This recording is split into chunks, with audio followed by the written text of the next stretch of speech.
Marwan Cameron, and this is The Conduit. All right, y'all, you know what time it is. It is Tuesday in Kitsap County, 55 degrees, blustery, wet. Whew, what do they call it? A bomb cyclone. We're still dealing with the effects of the weather. It is normally bow tie Tuesday, but I'm feeling frisky. No bow tie today. But you know what time it is. It is Deborah's Corner. And Deborah is here. So, Deborah got some tea. We're going to have some tea.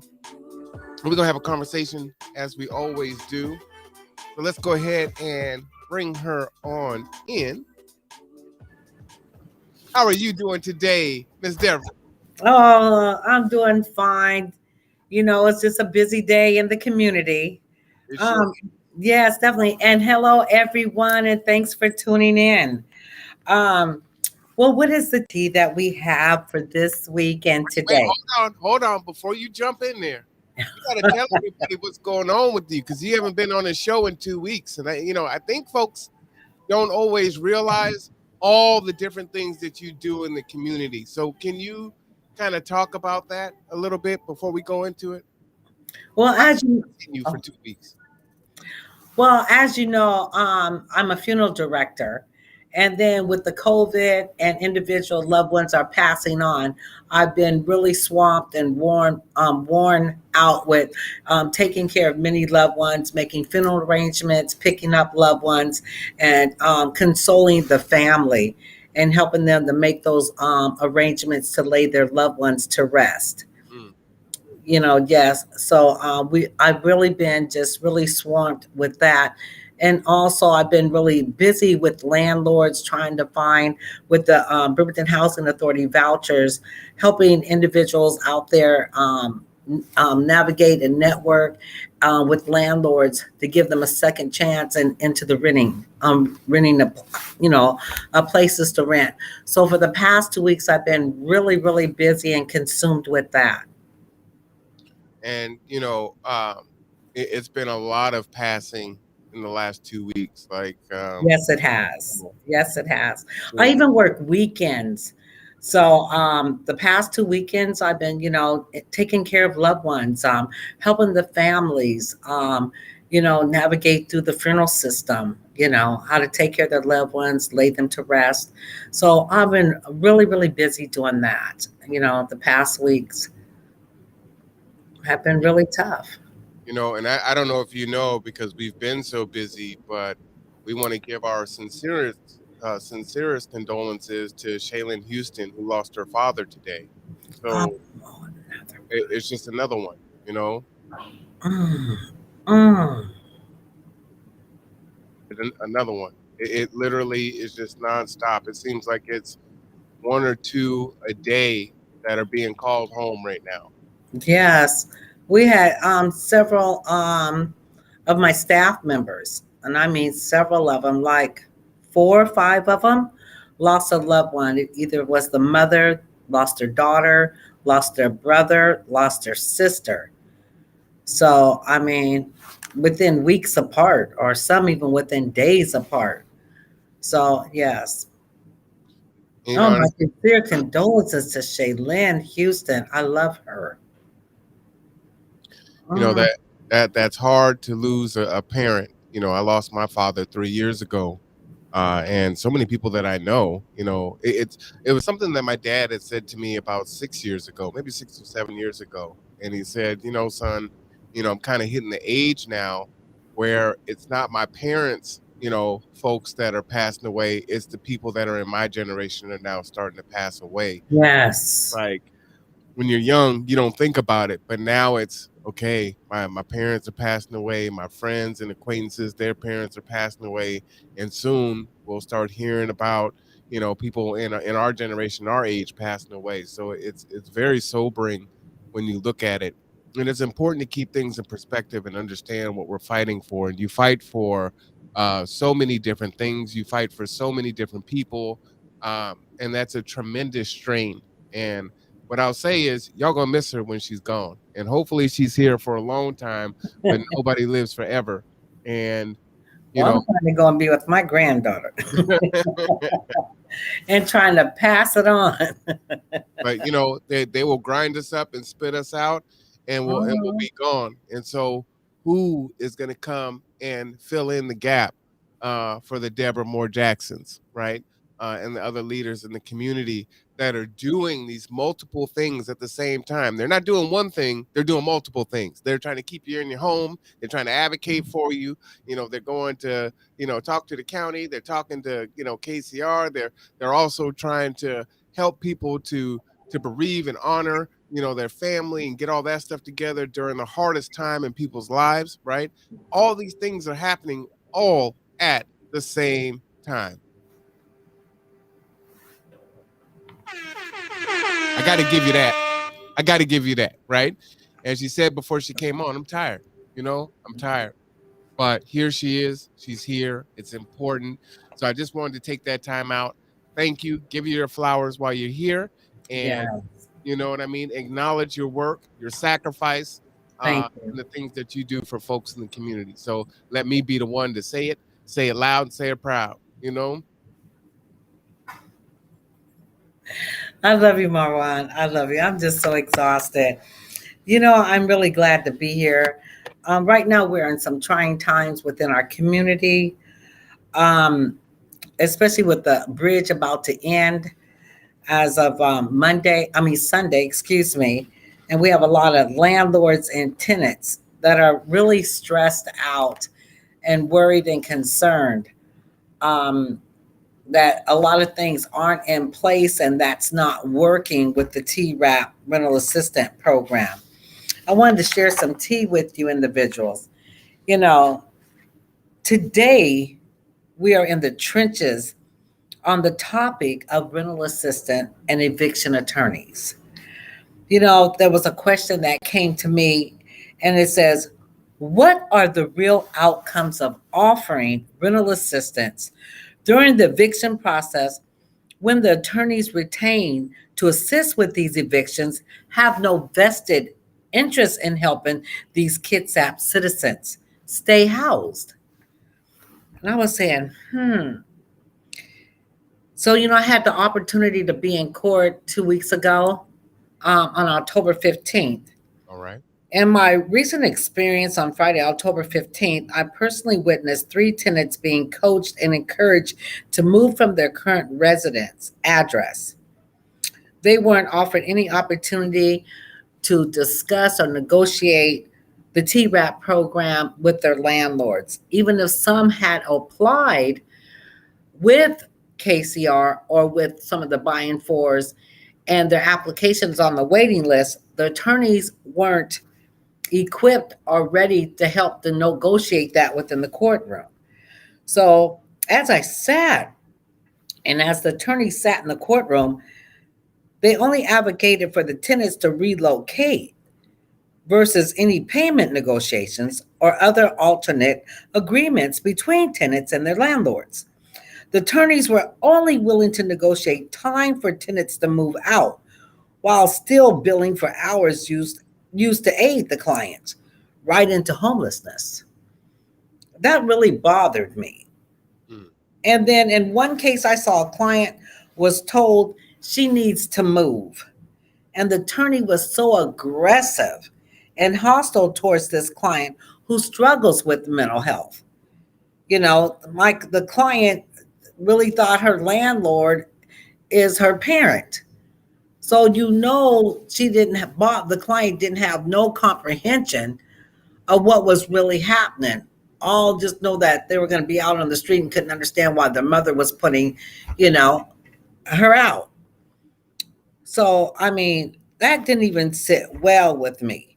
So my thing is, I believe homelessness is on the rise in Kitsap County based on what I witnessed this past Friday. Um, then another question had came to me, Miss Deborah, how do you extraneous um, rental assistant applications requirements create additional barriers for those seeking help with their own rent? And All I could do as answer was, I believe KCR requirements for tenants is going to increase homelessness in Kitsap if it hasn't already. Tenants looking to receive rental assistance are required to already be behind on their rent or in the eviction process in order to qualify for their rental assistance. Tenants must also not only provide their income, their bill information, the lease, they must also produce copies of their landlord's deeds to their properties, and landlords must provide copies of their ledgers. Also, in cases where friends and family sublease from one another, a letter stating that the tenant has permission to sublease from the landlord must be provided. Now, I couldn't see this in the rules and regulations and guidelines that came from Commerce or in the crosswalk, that this had to be provided, and then that we're supposed to be contacting the landlord to find out if, because during COVID, if they had the permission to sublease. So that really kind of threw me for a loop. And then I said, my goodness, these are a few reasons that I believe the funds appear unnecessary in Kitsap, despite how desperate situations are for most that do need monetary assistance with their rent and utilities. I apologize, but this has become strongly a passion of mine because you can have all this power over these individuals' lives when you've never walked in their shoes. You've never been homeless, but you're sitting here making these decisions and coming up with these plans that don't make no sense, at all for the landlords and the tenants. I know we have to put some in place because we don't want fraudulent out there. Unknown caller. With the landlords and tenants that KCR has been working with for many, many years, to have to come up with property proof that they own that property. I mean, the landlords feel that is really ridiculous. I've been working with them for years, and now they want me to come up with this. So where's that originating from, Deborah? Is that originating from Commerce? Is that originating from the county? Is it originating from KCR? Where's that policy coming from? The policy is coming from KCR and the county. Yes, Commerce did not implement that in the policy. So this is an optional thing that's been put into the eviction program by the county. So this isn't something that they have to do. It's something that they decided to do. Yes, and then this brings out, it puts in more barriers and obstacles in the way for the landlords to receive their rental assistance money. I have so many landlords, even my landlord, they are so frustrated. They go, last year it was so easy, and even before last year, the ERAP, they've been working with KCR, and they've never had, this type of outcome or dealings with them. I have some landlords said, after they receive this last money, they'll never do this again, even if their tenants need help, in the future, never again after going through this. This was trauma. We were all put in trauma across the United States of America, the world, because of COVID. But when you implement barriers, what I'm saying, you're causing complications, and I'm not just defending the landlords, but some of this is their retirement funds. They have depleted that to keep their mortgages going. Some had to sell their property. Their credit has gone down because their mortgage is being late. Some were forced to sell their properties. And so then tell me, Deborah, did they did the county or KCR indicate why they've implemented this? Did they give a reason? Yes, the reason was coming from Kirsten is that they had individuals out there stating, saying that they were landlords of certain properties, and they weren't. What I'm saying? So this is why they asked for the deed to the property. But my thing, and I kind of get that, what I'm saying? But for those that they've been working with for many, many, many, many years, that they supposed to have a relationship with or have them on the landlord list down there at KCR, they're wondering why they had to go through it. And some of them are still waiting on their money. I took a group of individuals, landlords and tenants. Well, tell Um, me about that. But my okay. question is this. My question Mhm. is this. So, okay, you've got this problem that they see. So they're saying, okay, we need to put this in place so that we can not have fraud in this way, right? So the Mhm. question is, did they share the percentages of fraud? Because I mean, fraud's going to happen no matter what you do, right? Folks are gonna, go after whatever they can. Unemployment came out, and folks that didn't need it or didn't qualify came for it. So typically, you don't put in policies and procedures unless there's like a certain percentage that's impacted to where it's an issue, right? Because you're always going to have a few people that slip through the cracks. So it sounds like this is a policy or a procedure that is unduly harming a lot of folks to catch the minimal of folks that are doing wrong. Is that a fair assessment? Or have you been given the percentage numbers on that? No, we have not. And I believe none of the BIPOC buying forests have not been given that at all. It's just something that's implemented that they put out there. But one thing that seems peculiar, I received an email from our navigator, and when they all decided to do this, that 48 of our clients, which was only two of them were Samoans and the rest of them were black, and all their landlords are white except for the Samoans. They own their property. They sent me an email stating that all this, the partial searches that were done Hmm. were fraudulent, that they did not match. Wait, So wait, when we, pause. Repeat those numbers, please. yeah, it was 48 of them. 48 came back. They were all black except for one. No, it was two. Let me go ahead and get it right. It was two that were Samoan. And then they added a landlord on there, which we know her personally. She's white. Okay. But the rest of them were all the tenants on there. And I said, well, why would they put her name on here instead of her tenant? I guess to make it look good. You know what I'm saying? To make it say, well, we're not racist here. But everybody else on there was of color and their partial searches weren't real.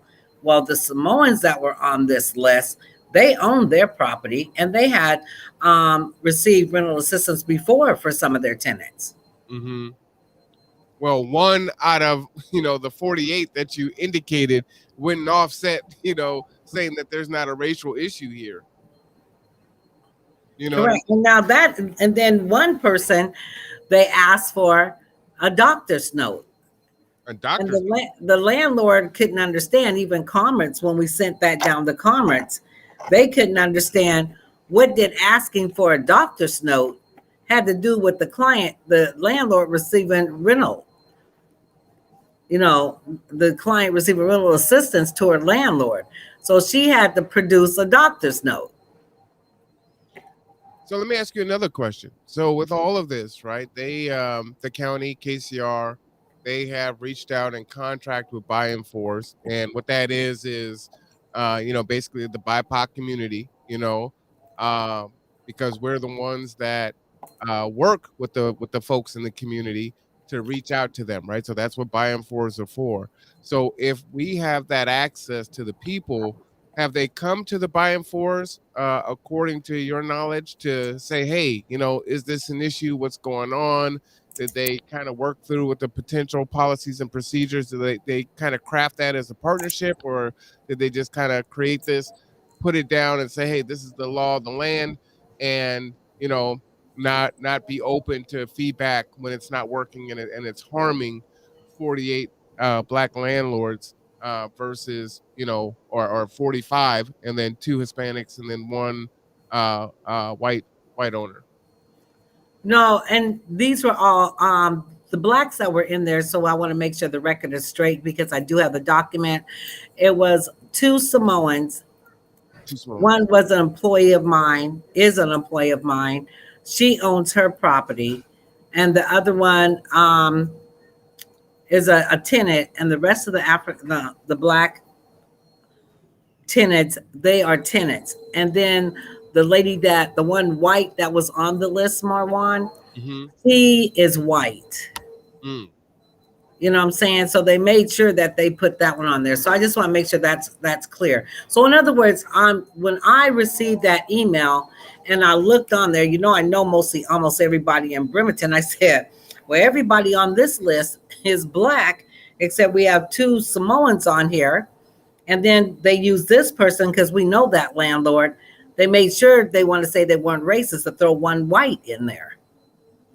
But I mean, that wouldn't say that you're not racist because you've got one to everyone else is either Samoan or black, right? I mean, we see that in police brutalities. Not that they don't arrest, white men and women, or they don't brutalize sometimes white men and women. It's just disproportionately, the BIPOC community and specifically black folks. You know what I'm saying? So that Yeah, so in other words, that they were saying when I received that people of color, black folks, they were the ones doing the fraudulent. So that's why we had to go ahead and put this out there, because this is what you guys are doing.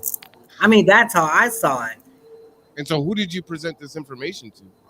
I presented it. Well, I believe I went ahead and presented it right back to KCR. I mean, because we went and ran the partial searches. You know what I'm saying? We emailed our navigator back and said, oh, well, the majority of these 38 that we found when we were working on it, and it was a long process, that it was validated.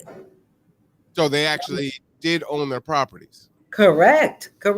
Some of these landlords were, when you did the first podcast, Marwan, there are landlords that were sitting there that owned that property that was sitting at the podcast. Some of the landlords have been working with KCR for many, many years. Okay, I'm crazy confused. So then how can more than 40 black landlords come back as it being fraudulent, which sounds criminal, just to 40 tenants. Say again? It was 48 tenants. So how can there be 48 black tenants that are found, or landlords that are found fraudulent? Like I said, that sounds criminal, only to go back and find out, no, actually, it's good to go. I mean, how does that happen? Well, many of them still haven't been paid. Oh, really? Oh, yes. They're still calling in, want to know what happened. They still haven't been paid at all. And so it's like they said, how dare you question us? So where does this stand right now? Well, we've been trying to go ahead, since we did put in complaint and issues with KCR. As you know, Marwan, we try to go ahead and meet with them.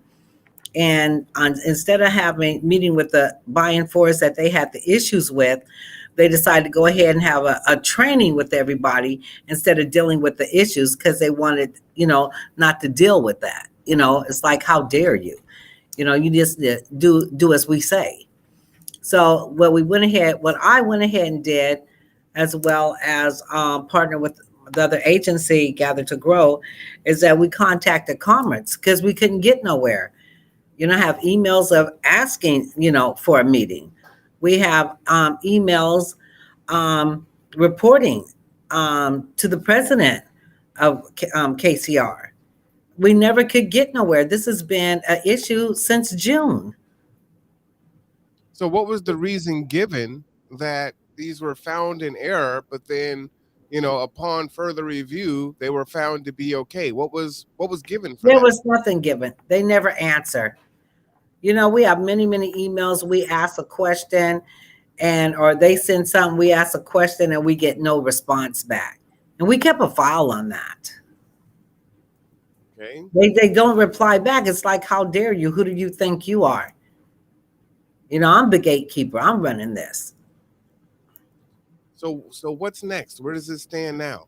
Well, what it is that we've been trying to, Commerce has been trying to do a mediation with us and a couple of the buying force, with KCR and with the county. Well, they've been pushing it off. and Congress is very aware of this, that, it's been stall tactics. They've been reaching out, waiting to hear back from the county and from KCR. Now, I can say that they did receive an email finally last week, or I believe the week before, from one of the staff managers from KCR, saying that they were willing to meet under these certain conditions in good faith. Okay. Well, then the mediation got back with them and said, no, we just want you to meet with those who have the issues and the concerns. Mhm.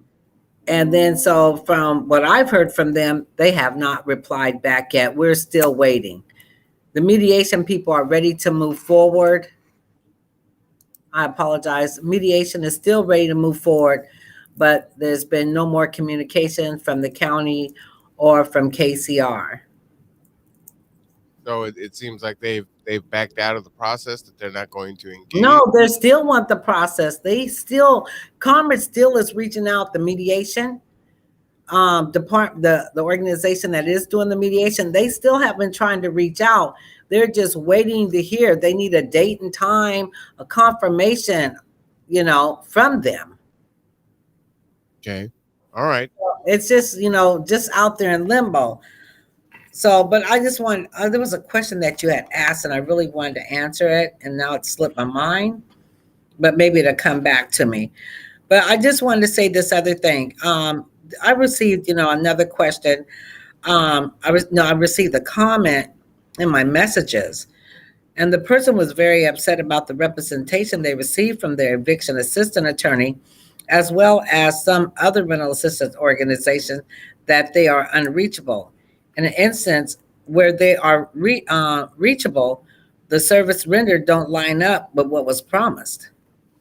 My thing I have to say is that I had all my staff members call, and this was in September, just to be in the line, and we haven't even received a phone call back. This to show that they weren't answering. And I'm not putting the attorneys down that, received this contract, because this is a tall order. You know what I'm saying? Right. This is a tall order. My thing is that I just don't think they hired enough. They're not transparent. They don't have they're not invested in this. They don't understand homelessness. Number one thing, these are public defenders. Well, I know as of one is, what I'm saying? And we know what they do, So there's no vested interest in this, at all for them. I mean, I think Hold on. Pause there, Deborah. You're saying that they appointed public defenders as the attorneys for tenants? I did one I know was a public defender. Yes. So do they have their caseload of public defender and now tenants? I couldn't even answer that. Okay. I don't know. That just struck me because, oftentimes you hear, these public defenders have, huge stacks of caseloads. And oftentimes the first time they're seeing the person or looking at their file is when they walk into the courtroom and that person is sitting there to be arraigned or whatever the case may be. So, I mean, if that's the case and now that person is now looking at the tenants, I mean, wow. So, yeah, it would be good. Well, that's what it was like on Friday, the 15th, And then I just think that first time was really overwhelming for one of the attorneys, because he literally was like, this is too much for me. You just need to move, doing this, and then was scaring the mental health client, and she was off the walls, and he might have been overwhelmed with her behavior. What I'm saying? I do have to come in his defense, but because he wasn't ready for an issue, of that magnitude. But they have to realize that they're going to be running into all types of different types of people and issues from all walks of life, and prepare themselves that they really have to defend and act on these individuals' behalf. Right. So I don't think they have a vested interest. That's a lot right there, and I know that's just one. But so was the person, the attorney that was, had the anxiety and flustered? Was that the public defender, or was that someone else? That was a public defender. That was the public defender. Yes. I just believe, you know what I'm saying? Um, there needs to be more transparency and operational procedures of local organizations. There's also a disconnect between some rental assistant organizations and the clients that they serve. That's just what I believe. And we all can't fix it, but I just think if they would have brought everybody to the table, and I believe I've said this before, and got input from everyone, you know what I'm saying? Right. From everyone, and then came up with the plan. Instead of you just coming with the plan, it's gonna work, you're gonna fix it, you're gonna follow it, and it's not working. And then, yes, there's been challenges. But when you implement more barriers and make the process longer than what it should be, that's a problem. Commerce is hiring 10 employees for the state of Washington to go around and see what they can do to help the gatekeepers to move this along faster. There's plenty of money. There's plenty of money out there, but they're trying to hire 10. I believe we had a Zoom today, and they're hiring 10. They have more openings to fill those slots to go around to the state, to the counties. I apologize, to see what is the holdup and to help them to implement a better plan that is more effective to move this money and get it to the landlords. Right. Because obviously, it's not working. What's in place now? Now, I will say, Matt from KCR was on the podcast yesterday, and he says that there's a wait list of 600, that they just hired 2 more navigators. They may be bringing on another one and a manager, and those jobs are open. If folks want to apply and they're looking for work, they will train, and that sometime mid-November, they hope to be running at their speed, their regular speed. So it may take some time. Um, but that was kind of the response given from KCR's side of it. So we get that piece of it. I don't know if you had a chance to watch yesterday's podcast, but Jill Stanton was on from Bremerton Housing Authority. Looks like the moratorium, the bridge program, is ending at the end of this month, and for all these folks that have these relationships that are fractured with their landlords, are going to find themselves now going through that eviction process, right? You're saying that you have landlords that are saying, I'm going through it now and I'm going to wait to get paid this time, but after this, never again, right? Those relationships have. Yes, correct. And then you have some landlords that even spoke to the commissioners at the commissioners meeting last night, were saying it didn't make any sense for them to, in order to get a second round of rental assistance, to have to go through the eviction process, that their tenant had to go through the eviction process in order to get this money. That was the biggest thing. You know what I'm saying? They said, first, you implement it, you want a ledger. Then you want me to show proof. This is what the lady said if you go back and look. You want me to implement a ledger. Then you want me to show out proof I own the property. And then now I got to give my tenant a 3-day notice or eviction notice. They got to be in the eviction process in order for me to get paid. Why would you want that to go on somebody's record? The receipt rental assistance. I mean, when she said that last night, it made a lot of sense. Especially for those who have never had an eviction on their record. Why no court papers ever filed on them? So in order to go ahead and get this money, and it's not even in the crosswalk, we implement it in order for them to go ahead and get the second round or come back for a second help if you need it. You have to have eviction notice or be going through the eviction process. So Deborah, let me ask you, is that from Commerce? Is that from the county, or is that from KCR? Where did that? That's from KCR and the county. So, there was something that struck me. I'm a part of the equity committee for commerce also, with some of the other buying fours across the county, right? And not just across the county, but across the state, if I'm not mistaken, Mhm. all over. So it's a pretty large consortium of BIPOC nonprofit organizations. And one of the things that struck me, and I don't know why I didn't think about it before, but if you're requiring someone to, you know, g- get an eviction notice, right? Does that not stay on their record? So let's say 3 years from now, they need to move. They were able to keep themselves housed. The program worked the way that it was supposed to, but now 3 years from now they're applying for a new place, and it may be through a brokerage firm that does it, right? That's the wrong terminology, but it's a big apartment complex. So you just do your submission electronically. There's not a lot there to plead your case, and it's like, I've got an eviction on there from 3 years ago, right? Well, because they created the procedure to do this, you now put an eviction on my record in order to get help. But in the future, this is going to harm me. And what am I supposed to do in the future? You see what I'm saying? Like that. That's Yes. cool. And that I just that believe. just struck me. And all this time, that's the first time that hit me was today. Well, and it's last year. I've had a client come through, and the landlords here are doing a second chance renting for her. She had, I know hers been on her record for 10 years. I Wow, mean, it doesn't go away.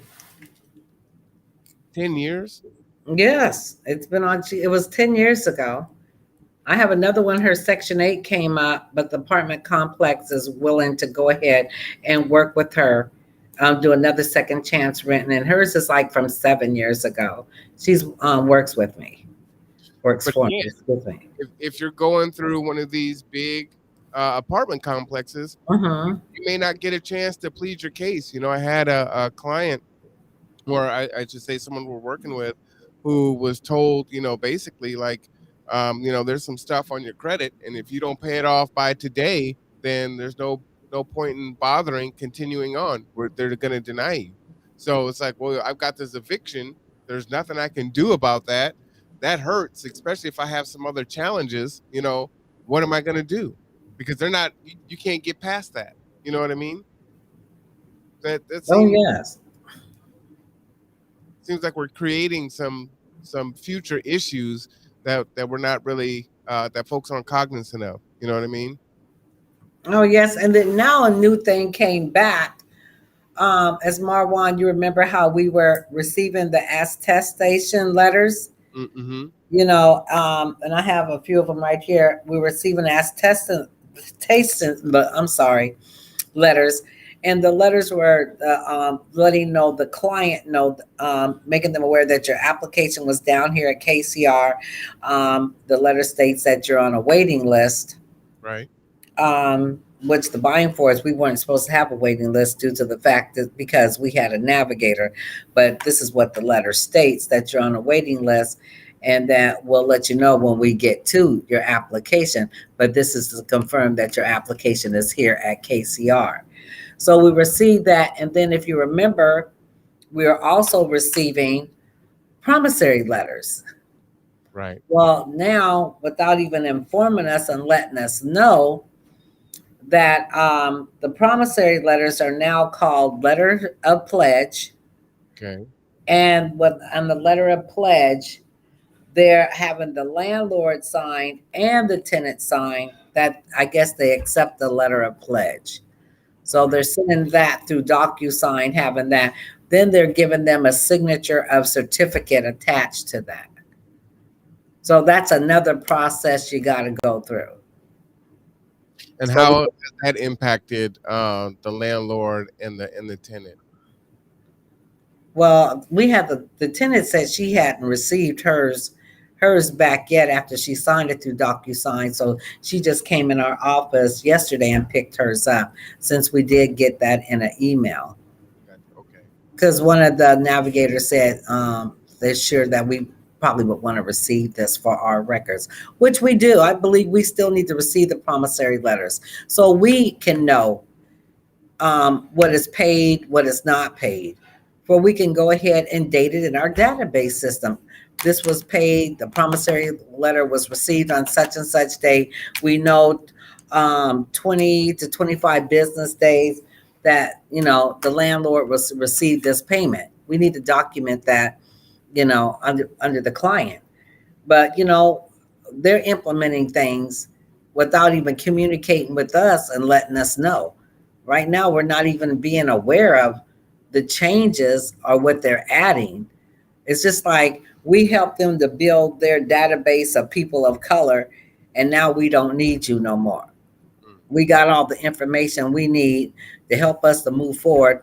We got our percentages up, because we helped them build their percentage. Was it 47.9 or 49 point whatever that came up that Matt had showed? Now we got all this. We don't need you got us what we needed. Before we were at only serving the BIPOC community at 0.2%. Wow.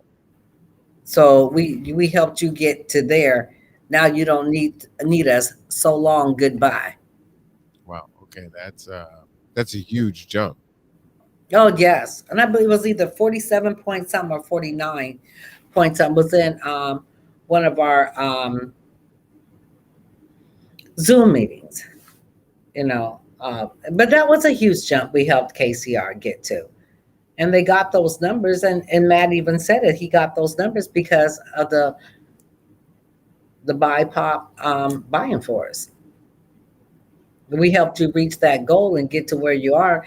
Now you want to throw us under the bus or say, Well, we got a question from the audience, so let me go ahead and pop that up there. This is from Brother Daryl Riley.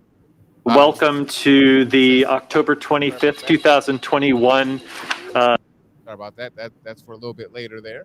But Brother Daryl says, Deborah Jackson, why aren't there any work requirements?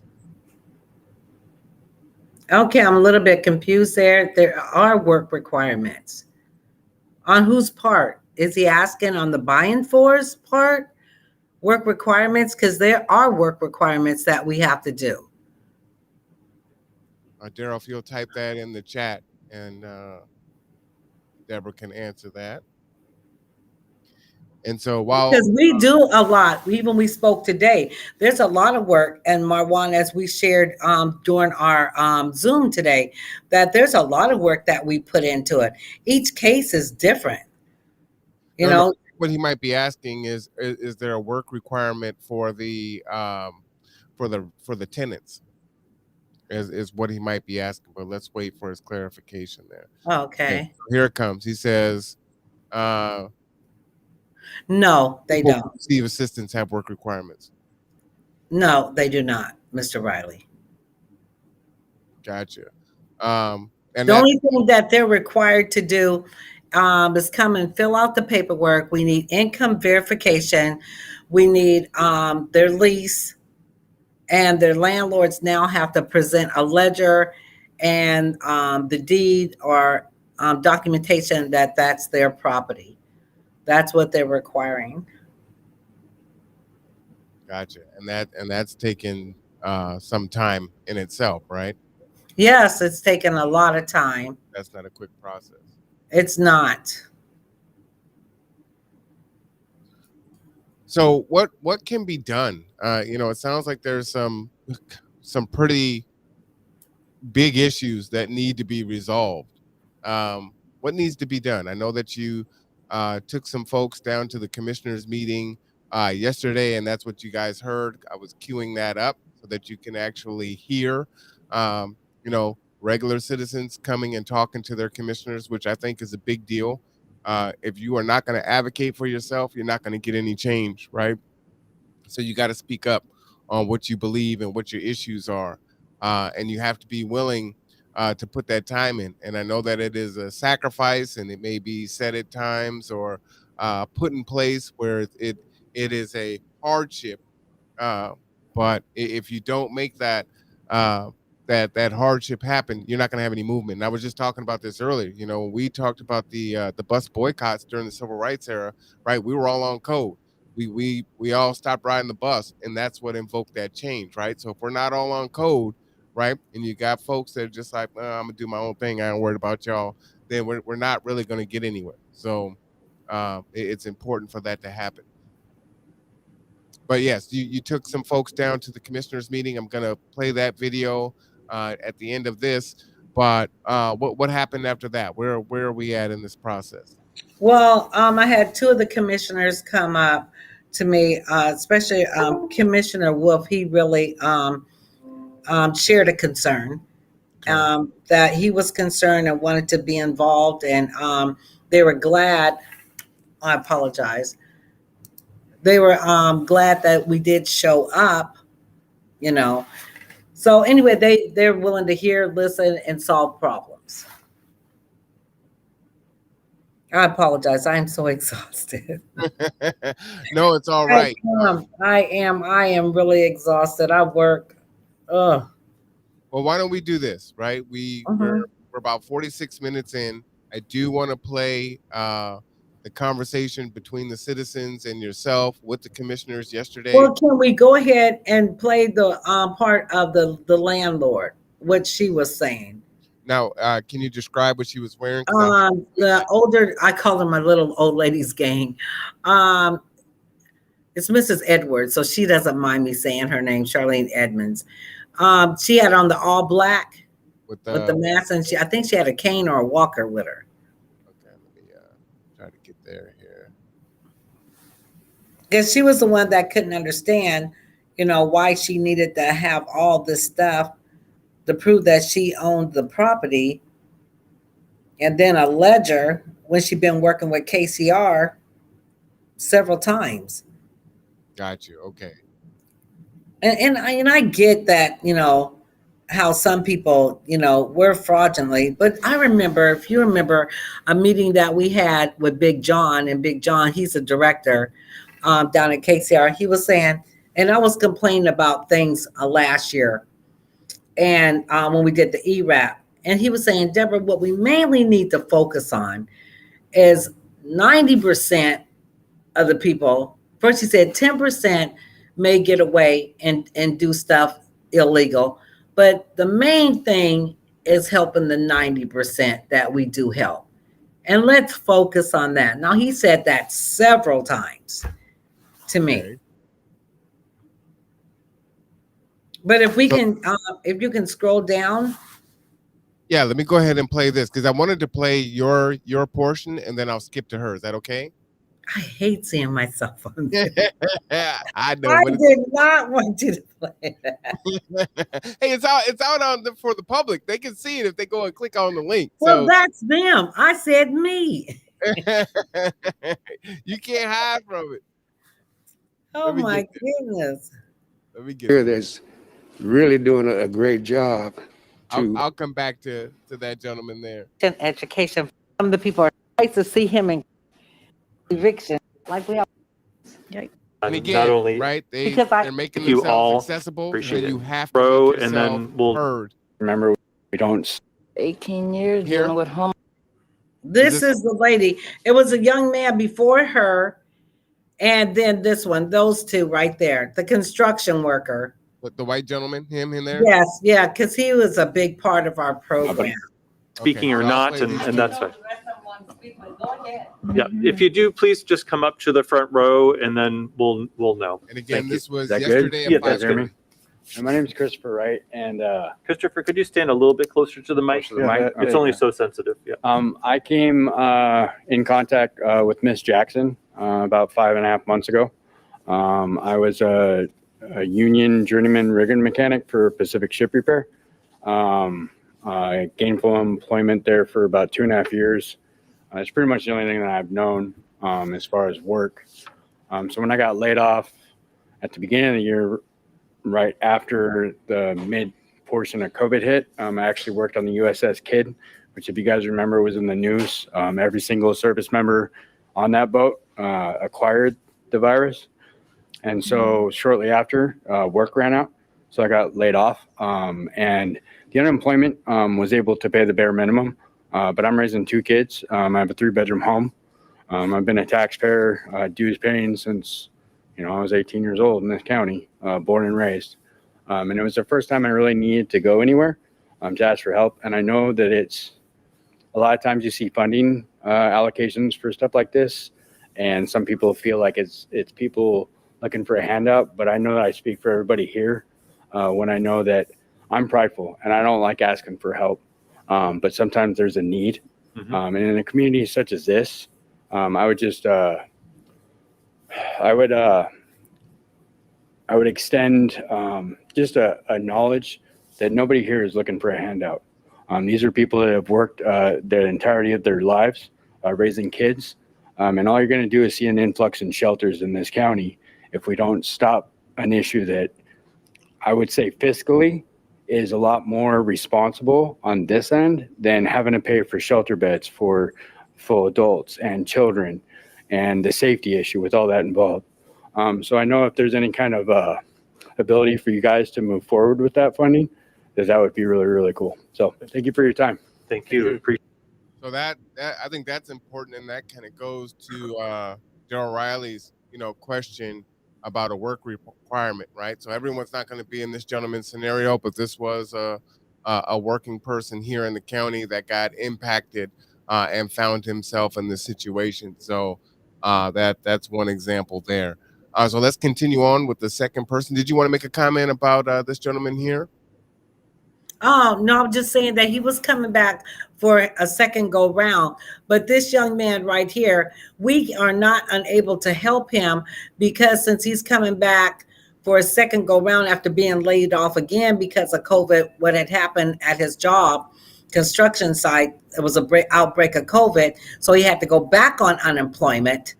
And so when he came back in, we had a lot of people who had to come back in, but then they waited till a month later after we took their application and said, oh yeah, Deborah, we're not going to let the second go rounds go through due to the fact is that they have to be in the eviction process. I wouldn't have never had all these people come back and let them sign up if Matt wouldn't have never said, oh, in September, they should be able, we'll bring the second round again. But then the way they brought it back around again, you had to be going through the eviction process. I just thought that was unfair. Now, was there another component too, I think, where they were saying that they wanted to make sure that people at least got a first shot at it before they circle back around? I think that was another piece. Correct. Yes. Thank you for bringing that up. Yes, yeah. Correct. Want to be fair and, present. But and then, you know what? And I agree with that. But my thing was that if we have the money to cover for those people to come back, and we said as long as they did qualify for the 12 months and meet the requirements, that they could get this funding up to 12 months as long as they qualified. And that's what it says in the crosswalk of the TRAP program from Commerce. And what we did is that we put that barrier in there, and now we have told them, that you have to be in the eviction process to get that, when they weren't told this. Because I had in March, several of my landlords, it was like 9 of them, attend the webinar, and they didn't hear none of this come from Commerce. They were wondering why these other barriers and entities were added. And that's their biggest complaint. This is why someone want to walk away from this now. Because when they attended those webinars and I invited them to it and they registered for them, that they didn't hear none of this. Well, and can they walk away right now? Is that even a possibility?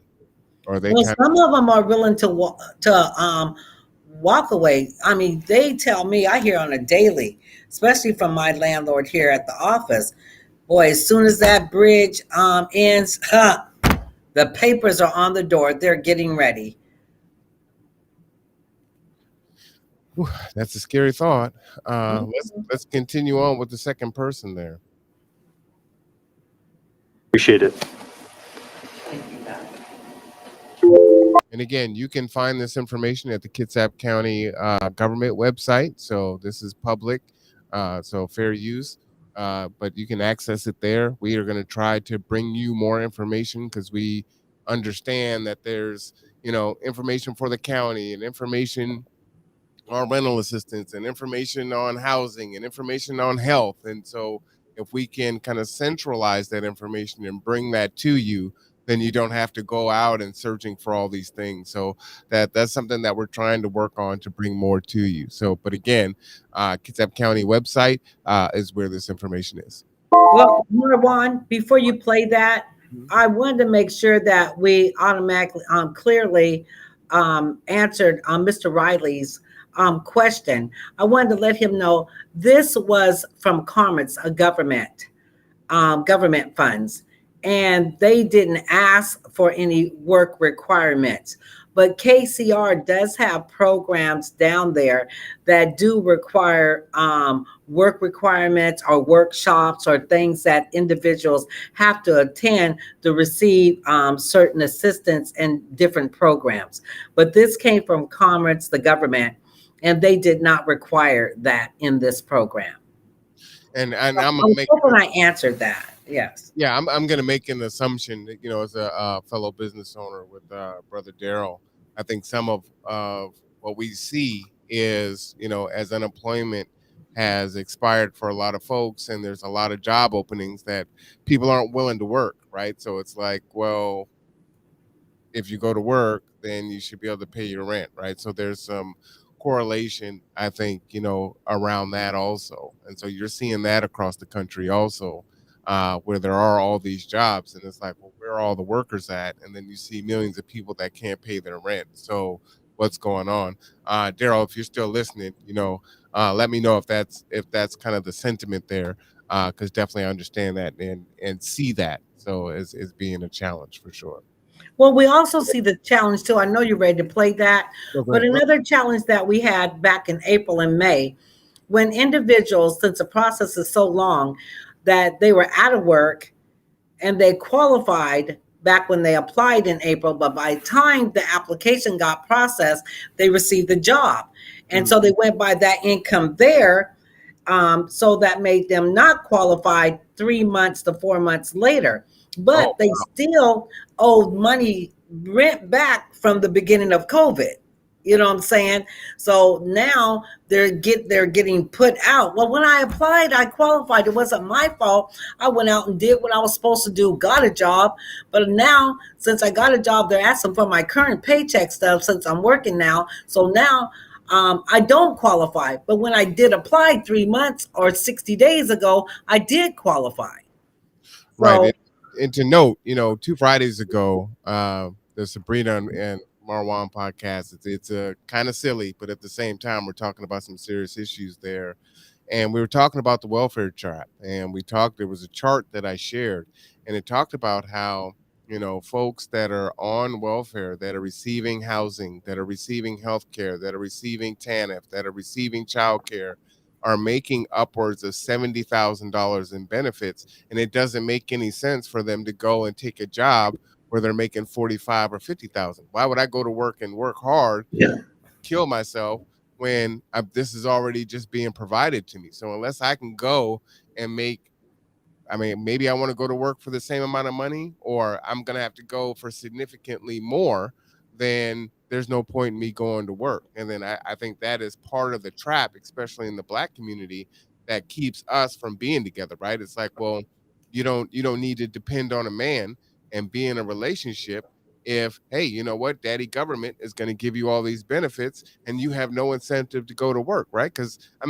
we're looking at it logically, right? You take Donald Trump, he applied for bankruptcy several times, right? And so shrewd business men and women, they don't have that emotional attachment. It's like, I'm gonna write this debt off, I'm gonna file for chapter whatever, and then I'm gonna move on and reinvent myself and keep on pushing, right? And just dump that debt. So it's the same thing for people that find themselves in this situation. From a logical perspective, not an emotional one, I'd be stupid to go and kill myself and bust my ass for less money less resources when I'm getting it all in this way. So, there's so many different things that are broken in our systems that are contradictory to each other. I think it's a big reason why we find ourselves here in the first place, right? And so while people can get you'll hear Republicans say, people want to work, they need to work, right? They get pride from work and they feel like they're useful. Yeah, that may be true to a point, but folks don't want to be killing themselves, which is what they've been doing for peanuts, flipping burgers, getting cursed out, being yelled at because the order's bad, smelling like oil, doing all the things, right? And so now it's like, man, you know what? I ain't got to do this, and folks are checking out. So, but again, it is a problem. And that's why you're seeing $15 and $17 and $18 an hour, and folks still ain't going to work. And it's like, what the hell is going on? And the benefits are so good in that sense. They don't offset it. It's like, you know what? I'm just gonna have to just deal with less, right? But there's just no incentive for me to go back to work at that price point when, it's like Tyler Perry. I could do bad all by myself, or I could do bad with the government, But let me continue there. That's kind of my personal thought on that. Good afternoon. My name is Charlene Howard. Is it possible to get a little bit closer to the mic? Yes. Thank you. My name is Charlene Howard Curtis. I've been living here in Port Orchard 30 years. I'm retired from LA County Department of Children's Service after 18 years dealing with homeless and children. Since I've been here, I have taken in relatives. I have taken in the maintenance man that does my lawn. There are so many people here that don't have a place to lay their heads. And when they came to me and said, well, the program wants you to give them proof that you own the property, you're scaring off a lot of landlords that own their homes because they don't want the county getting nosy in their business, Now, if you don't get the property owner showing that you own the property, you get eviction notice. They're asking for eviction notice. First eviction notice, now they want the property owner. Well, with the covert law that came in, you can't put nobody out anyway, So what is the purpose of asking you for the eviction notice, and why do you want my property information, Now, you do send an assessment out every 6 months to tell you what the value of your property, but that scares off a lot of landlords that are not going to give you that information. So what do? Mm-hmm. Where do you go to get it? That means you're out the door. Just like Deborah was saying, people are already out the door. Now, I had some tenants that put an application back in April, signed the promissory note, got to the point where it was almost 2 weeks time to get the payment where they gave the estimate date. To this day, April, I have not yet got paid. I'm not looking to put my people out. Where are you going to go? These are people I've been knowing many years that need help. I can't eat all the food that's at my house. They don't get food. They don't get food stamps, And some of them don't even have a social security numbers. But God said, if you have something, you have more than you can use, share. And that's what we're trying to do, I just got another family member just moved in again. She's been there since July. I have not charged her. What for? I have a big 3-bedroom house and then an extra room. Mm-hmm. I'm just saying we need help. I can appreciate that. We need help. And in time, with your love and kindness, God will prevail. He ain't not going to put no more than you can bear. Right. But you better believe a lot of these people need a stepping stone, because we can't do it by ourselves. Yep. I appreciate that. Thank you, Mrs. Curtis. Thank you. Now, before you jump in, Deborah, I'm watching this for the first time, and I just wanted to make a comment based on what I'm seeing here. And when we look at, and I'm just going to talk about the Black community, right? Mm-hmm. We have not gained anything in the way of wealth, right? Wealth building. And they're saying, I believe in 2047 or something like that, Black wealth is going to be zero. So we don't own anything with redlining, redistricting, through eminent domain and all kinds of other things that they've done, right? Gentrification, they've taken our property and we have none. And so we're in this unique position where culturally what we've done to survive is our adult kids have moved back in with us. Our adult parents have moved in with us. We have done all these different things and we don't own our homes, right? But if we don't allow them to move in, they're going to be on the street, and we're not going to allow them to be on the street. Well, at the same time, that is a hardship for those people that have taken those people in, right? They need help. Those people may be working or they lost their job, and now there's, an increase on water, an increase on food, an increase on electricity, on everything else. Now, again, if they tell the landlord that, hey, I've got, my daughter and her 2 kids here, right? Or I had to let my mom and my disabled, adult son move back in, then I'm in violation of my lease, and now we all evicted. But I can't allow them to be out in the street. So why would you create policies and procedures that make it, like when you think about the parcel searches and everything else, to where culturally we know that we're impacted more because of the systemic racist, systems that have been in place since the beginning, right? And so all of a sudden we can't, we talk about institutional racism and oppression and everything else, but then all of a sudden we can never really point our finger at what the hell it is, right? And then we create these programs that are supposed to help, but then the procedures, the policies always seem to exclude us, right? And folks can never, the people that make these decisions can never see that crap, right? And it's like, or they give the answer, well, we're just following the mandate, or we're just following the procedures. But when you do have the power, when the commerce puts down something, and then it's like, okay, it's up to the county and or KCR to make the policies and procedures, you become just as archaic and oppressive as ever and disqualify so many people. And so then you have to ask the question, all right, so then how is it that almost every single person that failed the parcel search was Black, right? We're talking about more than 95, 96% were all Black. Well, how does that happen? This isn't a coincidence, not at those numbers that high. And we've got this moratorium, the bridge program, that is going to end, right? And again, more people are going to be able to be evicted. We see that right now, we've got the Delta variant. We may have Delta Plus. We have people that have lost their businesses. We have jobs that have not come back. We do have some, like, hey, I've got a master's degree. So am I supposed to go to work at McDonald's? I guess I'm going to do what I got to do, but damn, you know what I'm saying? Not to mention all the student loan debt. So, I don't know what the hell it's an American nightmare, not an American dream.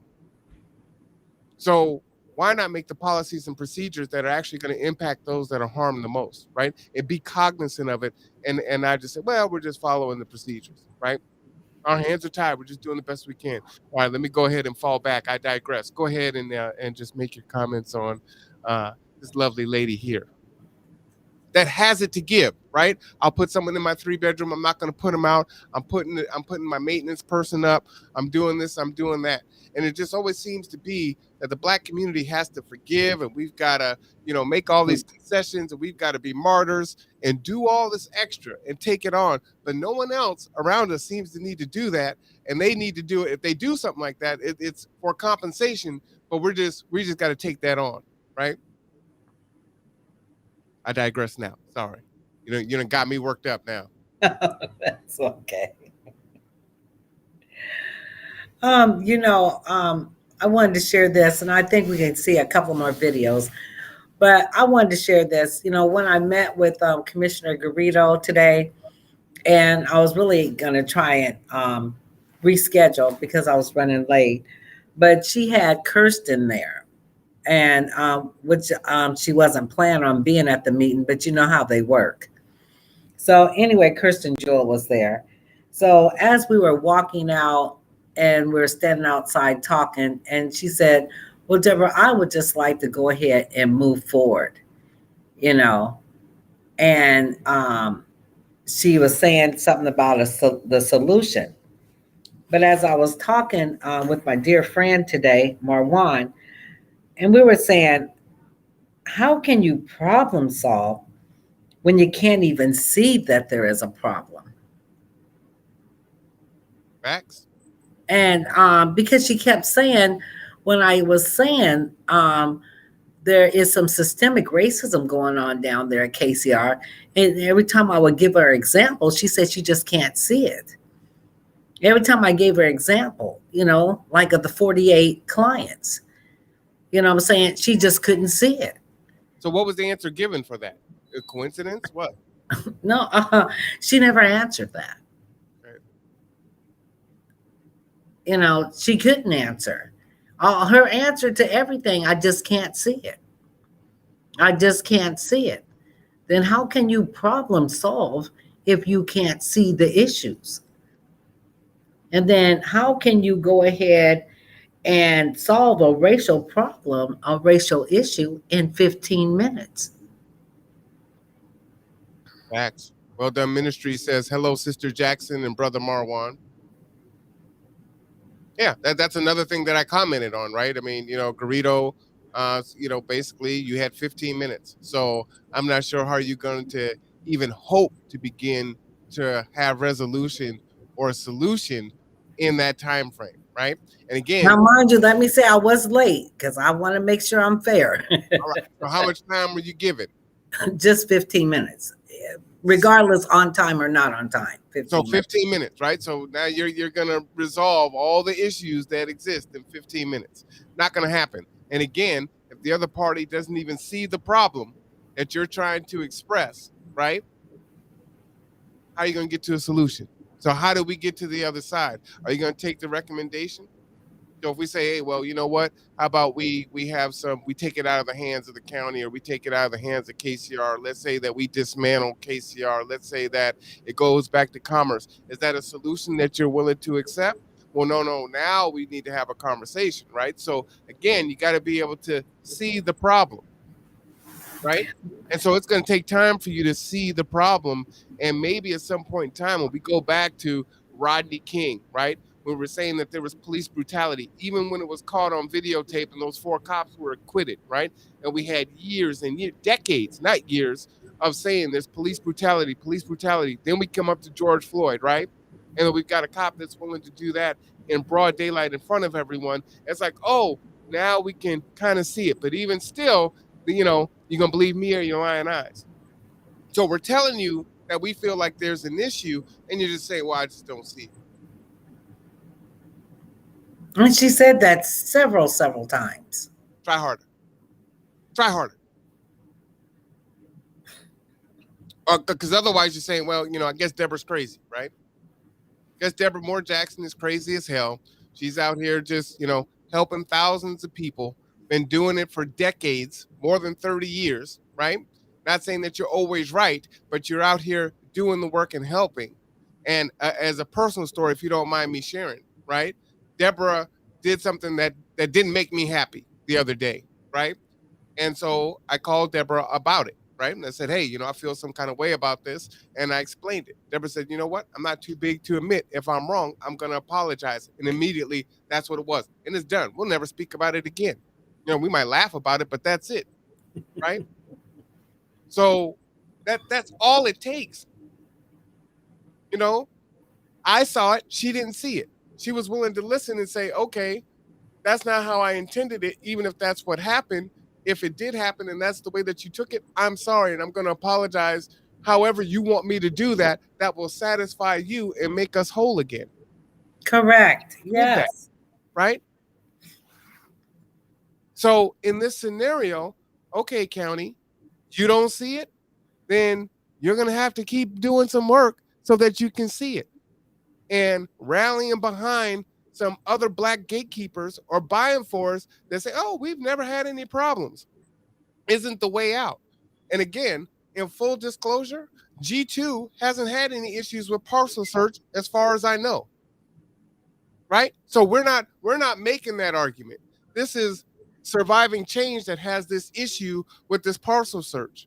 G2 doesn't have this issue, but it doesn't mean that it does not exist because I don't experience it. Those are the facts. And so with all the pledges that Kitsap Public Health and the county and other organizations and federal and state government entities are saying, hey, we want to dismantle, institutional racism and, oppression and systematic this, that, and the other. Well, that's what it is. It's not words, right? You got to get past I'm white and I say so. Because that's what it feels like. Oh, I just really feel that this is a personal attack and the people are suffering.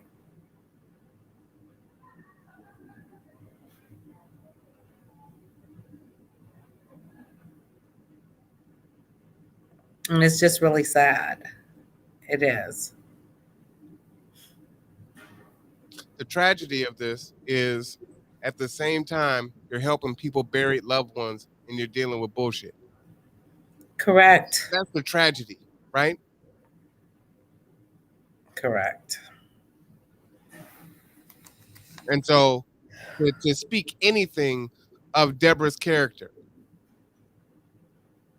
passion, zealous, maybe even overzealous at times, but wanting to help, a servant of the people, goes places, do things that others don't do. She's in the street. She's not in an ivory tower. She's accessible. She's working 6-7 days a week, in and out of the hospital. And it's thankless.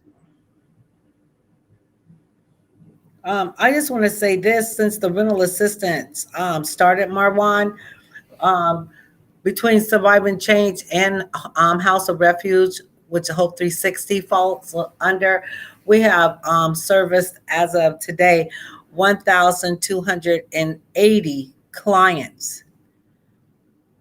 Which, my contract has been threatened behind this, with the county. Sometimes you have to watch who you share stuff with because it can get back. The old saying, telephone, telegraph, tell a friend or a client, but you know what I'm saying. And it gets back to you. Or you send threatening emails, and if you read it, we want to let you know you ain't finna contract with us again. But you have to remember, I've been existing before this contract. And which Congress is very aware of what's going on. Christina says Deborah is a servant of the community. Facts. Thank you. Facts.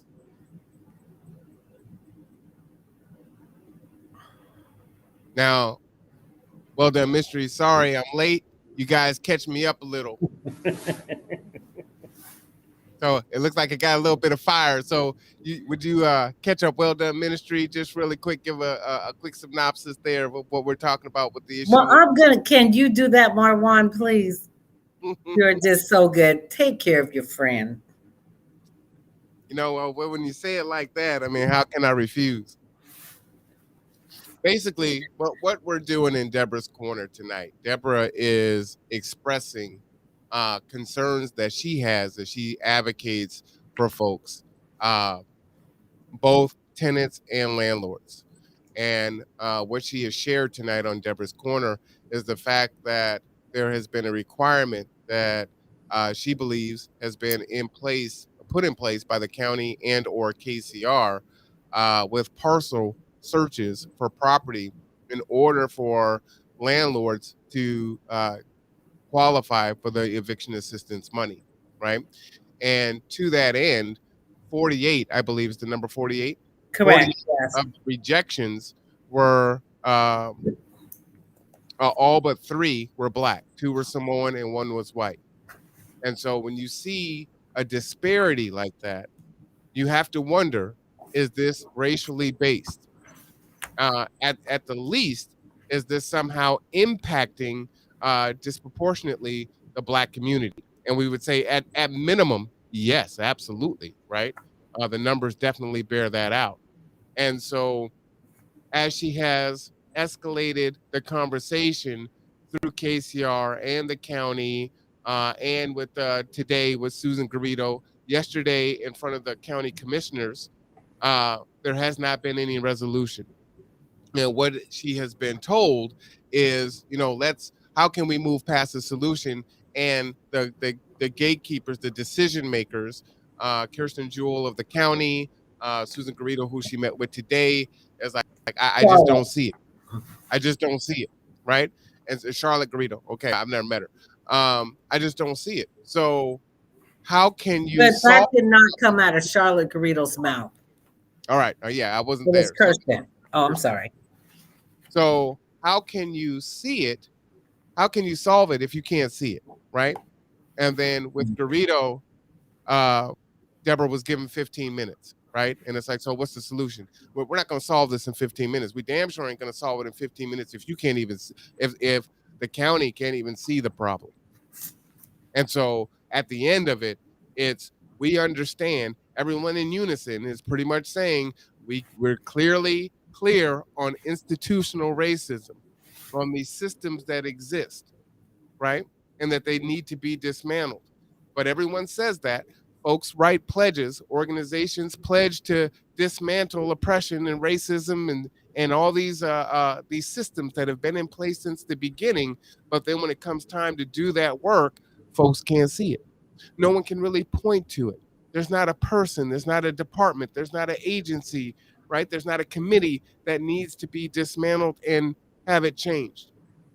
And so we keep finding ourselves in this same place. And so here's a tangible experience where Black landlords and homeowners are being affected negatively. And from what Deborah was saying, that after they went back, they actually found out that they did actually own their properties through further research, which of course is a delay in payment, right? So you already know landlords aren't getting paid. Some of them haven't been getting paid. And Deborah is saying this is back from April and May, right? So they haven't been paying their rent. They're getting it from, their mortgage company. They're stressed. They're riddled with anxiety. And now that relationship, especially if that Black landlord has a Black tenant, is saying, you know what, it ain't you, but I'm not going through this again. So as soon as I can, I'm going to have to evict you because I got to get someone else in here that can pay the rent and pay it consistently, right?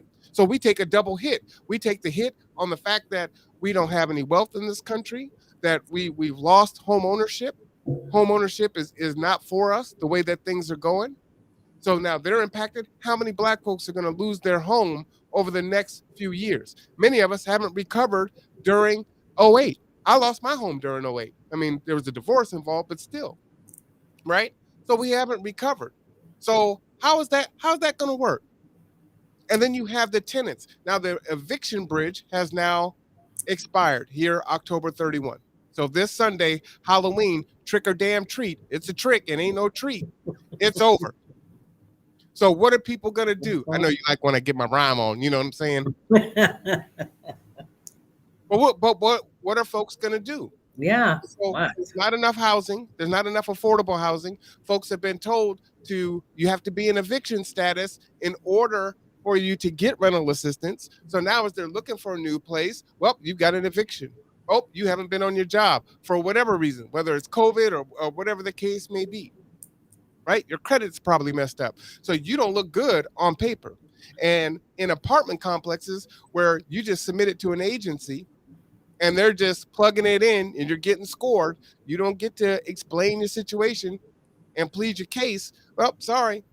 That person from Seattle, that person in the shipyard, which is also predominantly not Black, they're going to be able to go ahead and pay that higher rate because, they're also increasing the rent, right? Because they've been going through it during this whole time in COVID. So when you make these policies and procedures, right, and you think that you're doing good, in a lot of ways, you're actually doing more harm. Or you fall back and say, well, we're just following the policies and procedures. Well, at one point in time, the policy and procedure was slavery. And so for those that were just, well, I'm just following the policies and procedures. Okay. So caught up, that's where we at. Thank you, Marwan.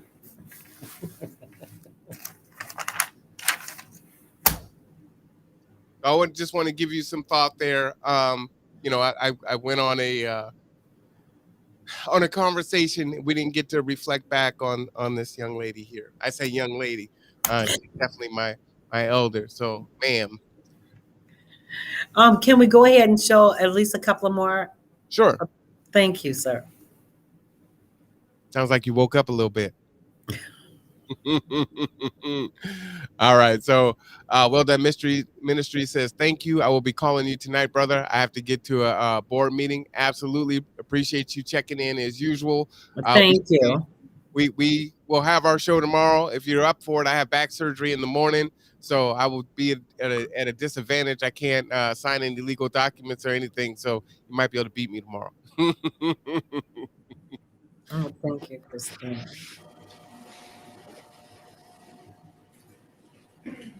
Hello. Hello. Hi, my name is Kara Phillips, and I just want to elaborate on what Ms. Deborah said. I am one of them 53 people that are looking at homelessness. I work, but when you lose your hours and things like that, the situation changes and it gets hard. I've applied for affordable housing. There's no affordable housing there. And as far as to go through KCR and things like that, they don't have the funding, or you have to be mental or on drugs or things like that to get help. What are you supposed to do? And I have received help. I applied for help from Surviving Change, and they've been wonderful. And we need the help. Thank you. That's it. Thank you, Ms. Good Phillips. luck. Thank you. Thank you. And let me just pause here. I got to tell you, folks, it is critically important that you start to advocate for yourself. If you do not Yes. speak up for yourself, you are going to get ran over, and no one is going to feel bad, and no one is going to be able to help. Understand what's happened here, right? We have a Democrat in office, right? Right now, he's trying to pass this budget, and they're trying to strip back as much as they can. Even many in the Democratic Party are trying to strip back this budget, right? You've got midterm elections coming on, which the Republicans may end up taking back, maybe the House or the Senate. Who knows what happens? They call themselves more fiscally responsible. They're not big on the social programs as exist. We know that Democratic social programs that exist are woefully damaging, and that's a whole nother conversation. Our churches have been tapped. Our nonprofits have been tapped. Our individuals have been tapped. The Black woman that spoke earlier, she's got folks living in her house. She's doing everything that she can, right? It's not enough. These resources are finite and they're running out. Those of us that were in the middle class, that are now lower middle class or even working class, and the working class that has now fallen into poverty, and we've been able to help each other, are not going to be able to help each other. And so in a lot of ways, we're being pitted against each other, unfortunately. And so when the music stops, I got to have a seat because I got kids, right? I got to have a seat because my health. I got to have a seat because, well, you know what? I took my ass to work. You could have took your ass to work, right? Whatever that is going to cause that division and that conflict. And the problem is it's going to affect us far more than it's going to affect other folks, other demographics of people. Again, because we don't have that wealth, right? My dad, when he passed, didn't have a house to leave to any of us, right? And there's like 16 or 17 of us. So he sure didn't have 16 houses, but there wasn't one house. So we didn't get to grow up and inherit the grandparents' home or the parents' home. What are you going to do? You have to advocate. And here you have, I believe that's Rob Gelder. He's actually came on to the podcast. And part of his story was he came to Kitsap County and wanted to get involved. And was like, hey, you know what? I'm going to run for commissioner. Now, he lost the first time, but he got involved in the community, ran again, and he won. He's not even from Kitsap County, right? We need to have the audacity. We need to have the mindset that, you know what? I can do that. We can do that. We're going to make changes in our own community. And it starts by showing up and making your voices heard. It starts by coming up and speaking your mind. It comes up by being on code and staying on code. Whatever you feel about Tracy Flood as a side, as they're running for office, to put that stuff out that was put out by KCR at the last minute, although that information had been sitting there, and for the Kitsap Sun to publish that 30 days before the election was insidious, right? And you could say that it's politics, but it's still insidious that that's what was done. And so if we want those things to change, one, we got to speak out against it. And I really haven't heard or seen anything from the Black community from the time that it happened, and we all came together, had folks come onto the podcast, and then a lot of the leaders signed on to a letter. What else has happened in this community that I can say that is tangible that I've seen? We understand how the game is played. And so sometimes you have to use the enemy's tools against them. And that's just facts. We don't have time to have the conversation in the barbershop or have the conversation in the basement of the church or have the conversation where others can't hear, because we ain't listening. I believe, Marwan, we could have did more due to the fact it's just like the hideous thing that was put out on my fraternity brother, Bruce Harold. Those people acted. Those people acted. It was on the radio, on the news. They acted against his opponent for putting that out there. And the reason why and what they knew, and it was racist of why they did it. And deframing his character. I was listening to the news and I had spoke with one of my fraternity brothers in Seattle this morning. Mm-hmm. But we have to be more proactive. We should have did more for Tracy, and it's still not too late, But number one thing I need to say to the people, we need to vote. We need to vote. Our voice matters. We need to know we matter. We need to get away from that, oh, I arrived. Because we're sitting on somebody's board or the governor appointed us. And I'm not putting my mouth on those that the governor has appointed. But I'm just saying we need to get away from that Willie Lynch syndrome. You know what I'm saying? You should. You should. Great power comes great responsibility. Spider-Man, so simple, right? If you've been elevated to that position, then you have a fiduciary duty to your community to stand and deliver and not become a gatekeeper, not get lost in the sauce and become part of the systemic machine. Oh, I got here. I had all these ideas. I wanted to do something, but I got here and they blocked me, right? But again, at the same time, we can't help them get there and then leave them there when they're done. And then when they're feckless and not effective, then we just look and say, well, you up there and you ain't doing nothing. Well, where you been? I still need you to be by my side, supporting me to get this change. And who's the next one?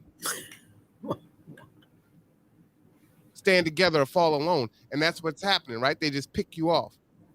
If you are waiting for someone to give you power, you're going to be waiting a long damn time. And the power that they give you, they can take back at any time. Power is taken. It is not given. So take your power in every form that you can. Shall I play more? Yes. This is Deborah's Corner. this is the Marwan tonight. Well, I'm just trying to say, Marwan's loving this. You got me worked up tonight, girl. I'm just saying. Anthony Robinson, and I came to the Northwest back in 1976 to Portland, Oregon. Mm-hmm. And I got to liking the Northwest a lot. I never even knew about the Northwest all my life until I got on a plane. I thought I was going to Portland, Maine, but came to Portland, Oregon. And then I came to Bremerton on my ship in the Navy, and I just thought Bremerton was a lovely place. The people were nice. Wasn't a lot of city kind of atmosphere, what I'm used to raise my kids and stuff. So I came, stayed.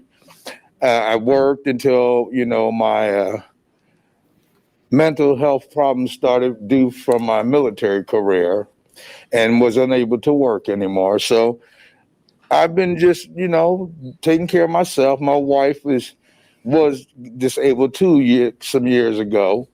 But right before COVID, a month before COVID, my wife started getting ill. Then things start going downhill. What little savings we had was going fast. And, I come from a large family. So I was able to get, some help here and there, as, time went on. But now I'm at the point where my wife is now fully disabled, and so there's some things that her medical don't cover, until after 2022. And so that means we have to come out of pocket. Also, I have a vehicle that I have to maintain, which I can't now because I don't know if I'm going to be able to either fix my truck. So when we don't have a ride due to the insurance that give us a ride, how to get my wife to appointments and me to the grocery store because of the special diet and everything she's on. And, you know, and so I'm at the point right now, like rent is due by the 5th of next month. Am I going to fix my truck or am I not going to pay rent to make sure I have access to get my wife to the hospital in the middle of the night? Sure. After working hours when there's no transportation for my insurance. So I'm here tonight to say I appreciate the help I've received, but there's many of us right now that continue to need this help due to unforeseen circumstances that we have no control over. Sure. And all my life, I call myself, I say I come from poor, because that's what I come from, a poor. My mother raised 12 kids, you know, but you don't hear people that's upper on boards, you know, things, talk about poor people. It's always about the middle class. You know, once in a while, you'll hear some politicians say poor people, you know, lower class than the middle class.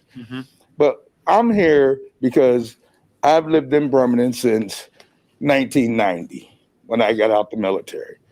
And I've never asked for help from nobody. I've always given help to friends, take them in when the state's about to ready to take their kids because, you know, one of them got on drugs or whatever the problem was. But like I say, my mother taught me never take something just because it's handed to you. Take it when you need it because there's more people that's less fortunate than you. And every day I get messages on my Facebook page. Hey, did you hear about this grant? 100-something thousand. I don't need 100-something thousand. I just need my rent paid for a couple more months.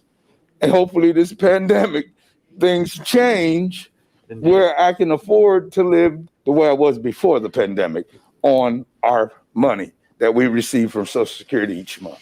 Thank you, Mr. Robinson. Thank y'all very much. And God bless y'all. Yeah, that's an American hero, a veteran who not only is living either working class or poverty level, right, but is still extending himself to others. And so these are the unique stories that you don't hear, right? And we get labeled as lazy, and we just need to work harder. Pull yourself up from your bootstraps. What more do you want this veteran, this American hero to do? Any comments, Deborah, before I play another one? Well, I really want to, if I can finish on the, I love you, Marwan, about voting. You know, one thing we as the BIOP community, we need to watch who we put in office. And then we need to look at who's been in office. And at times, some people been there too long. And we need to look at change. You know, because when we did enter into the commission's office, my people were inside. And I couldn't understand why when I got there at 5:03, they were outside. Well, they were saying there was a man in there telling them their meeting wasn't tonight, and first asking them why they were there. And so, well, I believe it was an open meeting and we could ask questions and speak at the end. So when they came out and told me that, you know, I hurry up and go inside. And I said, excuse me, what are you saying to the people? Isn't this an open board meeting and you can ask questions at the end? Well, the first thing he was saying, is Harriet here tonight? And even when they were all finally, the rest of them did come in, they were asking for Harriet. And so we weren't there representing Harriet. We were there for the rental assistance for the open meeting at the end to express our issues and concerns. Let me just say something, Deborah, before you finish that. You know, that sounds to me like Donald Trump, right? I got my black over here, right? I'm just saying that's what it sounds like. So I got my safe black, Harriet, who's cool, right? And Harriet has done some fantastic work in the community. Yes, she has. Yes, she has. Yes. That's why I give her the horn. But that is often what we hear, right? Where's the safe black person at? Now we can ridicule Trump and say, oh, he's an overt, straight out racist. But when the left does it, right? Oh, it's okay. So you're looking for that safety. Where's Harriet at? Continue. I'm sorry. That just struck me. Okay, so that's what, and so when he was inside at telling my people, I think you're in the wrong meeting. Now that's what he did say. And I said, no, they're not in the wrong meeting. We're here. We're in the right meeting. So when he got up on the podium to set up, and it was Commissioner Gildord, I don't know if I said his name correctly, but he got the email and texting his people to let them know that we were in the house. And then they were just really shocked and caught off guard and was very uncomfortable that we were there. So my thing is to tell the people and everything, we need to show up and show out. You know what I'm saying? Peacefully and let our voices be heard. And then you need to find out what is going on in your community and what these people you have voted and put in this place, what the hell are they doing for us and to us? So, We're I mean, age of Malcolm, not Martin. You need to channel your Malcolm. And nothing against Harry, because that's my girl. No, you know what I'm saying? But I was just sharing what happened and how they was asking, when they were all three sitting up there. Then that's when he said, "Is Harriet here?" Then she said, "Is Harriet here?" You know what I'm saying? And it was like, I believe, like what you just said. Nothing against Harriet, but they were issued and worried and concerned. And those people were sitting there, if you look at the video, very peacefully. We weren't hostile. It's just that I guess they felt out of their comfort zone, where they were outnumbered. Then they ought to feel how we feel when they have a meeting with us and bring all theirs. I don't know. I'm just saying. I'm not being hostile, am I? No. Okay. I just want to make sure. Oh, no. But I'm just saying the people there, the way they were acting, and you could see the fear over their faces, in their eyes, their behaviors, their gestures. They're not used to us coming out, speaking. That stereotype of us. And it was nothing like that. But they were so uncomfortable. So my thing is to say, are they representing us? Well, that's facts. That's a good question. And say what you will about the anti-vaxxers or, those that are anti, passport, right? You see them out there on the bridge. They're protesting. They're out there in front of the commissioner holding their signs and doing their things. They're active, right? They understand that power is taken. It's not given. And they're going to fight. We got to fight. Oh, yes. I can see how Commissioner Garrido, how she had her defense mechanism. We were just going to have a friendly meeting. I was giving her a package and just to go over, our issues and concerns for she can be aware of. She had brought in her defense team. Right or wrong, they're going to go ahead and protect themselves, right or wrong. I mean, I have to look at, with the rescue mission, the racism jar, how they chose to protect and to support Nancy Olson. And then knowing that she was a racist, anybody that sit a racism jar, and I would say the end jar up on your desk, what I'm saying, and have people put money in or whatever how she had it work, and it was there boldly out front. I believe, birds of a feather flock together. As you were in many meetings with us, Marwan, how they were ride or die with the rescue mission. Once again, I'm going to say it again, birds of a feather flock together. Well, now how you doing? Tell Mama dear, how you doing? I ain't mad at you, but I'm just saying, I'm ready to go ahead and wrap this up. I appreciate all the listeners. Mr. Robinson, you're being heard. Oh, sorry about that. Go ahead. Oh, yeah.